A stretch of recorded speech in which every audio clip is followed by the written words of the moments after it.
மட்டுமே உரிய ஒரு சிறப்பு உண்டு. ஜீவராசிகளில் பெரிதான யானை ஈசனை வழிபட்ட திருவானைக்காவும் இங்கேதான் உள்ளது. மிக சிறியதான எறும்பு வழிபட்ட திருவெரும்பூரும் இங்குதான் உள்ளது. திருச்சி தஞ்சாவூர் சாலையில் திருச்சியிலிருந்து சுமார் 12 கிலோமீட்டர் தொலைவில் அமைந்துள்ளது எறும்பீஸ்வரர் ஆலயம். சுமார் 250 அடி உயரமுள்ள குன்றின் மீது இந்த எறும்பீஸ்வரர் கோயில் அமைந்துள்ளது.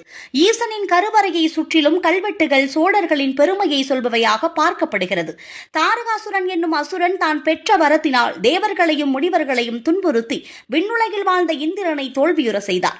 தோல்வி கண்ட இந்திரன் பிரம்மனிடம் முறையிட்டான். பிரம்மன் தென் கையிலாயமான மணிகூடபுரத்து பெருமானை வழிபடுங்கள், அப்போது ஒரு புதல்வன் தோன்றுவான், அவனே சூரனை அழிப்பான் என்று வழி கூறினார்.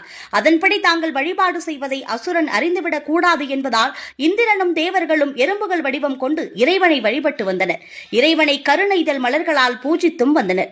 சகல தேவர்களும் எறும்பு வடிவம் எடுத்து சிவலிங்கத்தின் மீது ஊர்ந்து வழிபட முடியும்